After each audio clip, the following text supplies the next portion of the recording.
Nilipofika chuoni kwa mara ya kwanza, sikuwa najua kuwa ningekutana na mtu ambaye angebadilisha mtazamo wangu wote kuhusu mapenzi, kujitoa na matarajio ya maisha ya baadaye. Nilikuwa kijana wa kawaida tu, mwenye ndoto, mwenye hamu ya kusoma na kufanikiwa, lakini pia mwenye moyo mwepesi wa kupenda kwa dhati. Maisha ya chuo yalikuwa mapya kwangu, mazingira mapya, watu wapya na uhuru ambao sikuwa nimeuzoea hapo awali. Siku moja nikiwa napita kwenye korido za jengo la mihadhara, macho yangu yalikutana na msichana ambaye kwa haraka sana alinifanya nisahau kila kitu kilichokuwa kikiendelea pale. Alikuwa anatembea taratibu, akiwa na tabasamu la asili lililovutia sana. Ngozi yake ilikuwa laini, muonekano wake wa upole ulionekana hata kabla hajasema neno lolote. Macho yake yalikuwa na utulivu wa ajabu, uliokufanya ujisikie kama unamfahamu kwa muda mrefu, hata kama ulikuwa unamuona kwa mara ya kwanza. Jina lake lilikuwa Mary.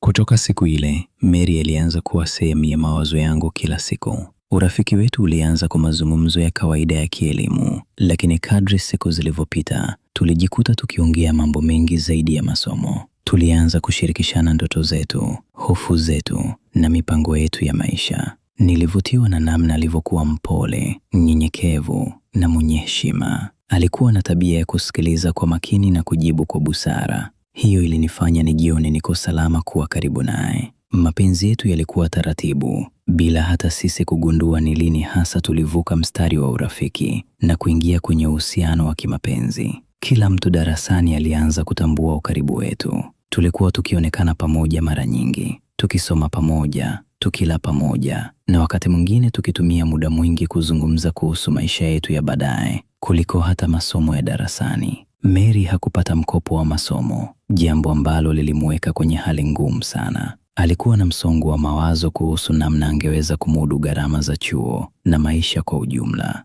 Nilipoona hali ile, moyo wangu haukuniruhusu kumtazama tu bila kufanya chochote. Nilianza kumsaidia kidogo kidogo kwa kile nilichokuwa nacho. Wakati mwingine nilimlipia mahitaji madogo, chakula au vitu vya lazima. Sikuona kama ni mzigo kwangu, bali niliona kama namjengea mtu ambaye nilimuona kama mke wangu wa baadaye.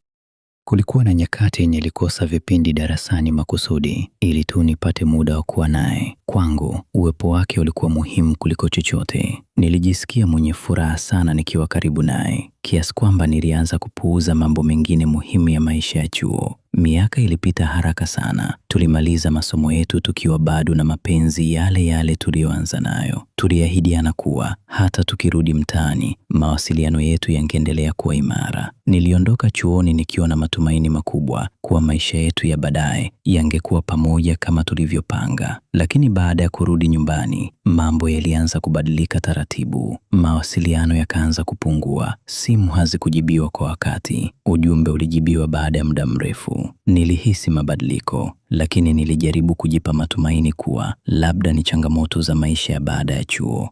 Kadri siku zilivyopita, hali ile haikubadilika. Nilianza kupata wasiwasi mkubwa moyoni. Nilihisi kama kuna kitu hakiko sawa, lakini sikuwa na ushahidi wowote wa kuthibitisha hisia zangu. Nilijaribu kuvumilia na kuendelea kuwasiliana naye kwa kadri nilivyoweza. Siku moja nilipata taarifa kutoka kwa rafiki wa zamani wa chuoni kwamba Mary alikuwa anakaribia kuolewa. Habari ile ilinipiga kama radi moyoni. Nilishindwa kuamini kabisa. Nilihisi kama dunia imesimama ghafla. Nilipomtafuta Mary ili kuthibitisha, sikupata majibu ya kunifariji. Ukweli ulikuwa wazi. Maisha yake yalikuwa yamechukua mwelekeo mwingine kabisa, tofauti na tulivyopanga.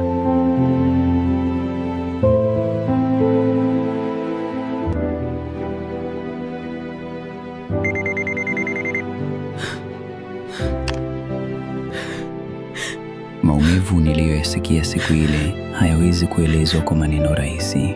Nilikaa nikikumbuka kila kitu tulichopitia chuoni, kila ahadi tuliyopeana, kila msaada niliompa kwa moyo wa upendo. Nilijiuliza maswali mengi ambayo hayakuwa na majibu. Baada ya muda mrefu wa maumivu na mawazo, nilianza kukubaliana na hali halisi. Nilielewa kuwa si kila kitu tunachopanga maishani hutokea kama tunavyotarajia. Nilijifunza kuwa mapenzi ya chuoni wakati mwingine hubaki kuwa kumbukumbu nzuri ya kipindi fulani cha maisha, lakini si lazima yawe msingi wa maisha ya baadaye. Niliamua kuendelea na maisha yangu, Nilijipa muda wa kupona na kujiweka sawa kiakili na kihisia. Baadaye nilikutana na mtu mwingine ambaye alinielewa na kunipenda kwa uhalisia wa maisha ya sasa, si kwa ahadi za zamani. Hatimaye nami nilikuja kuoa na kuanza maisha mapya. Nilipoangalia nyuma, niligundua kuwa yale niliyopitia na Mary yalikuwa somo kubwa sana maishani mwangu. Somo la kutokujenga matarajio makubwa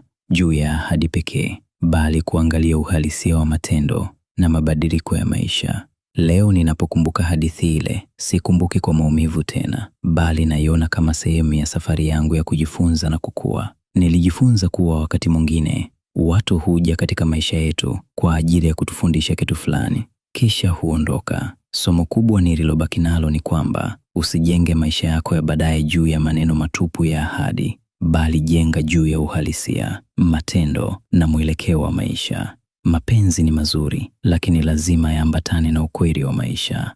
Subscribe, like na comment ili kupata stori nyingi zaidi.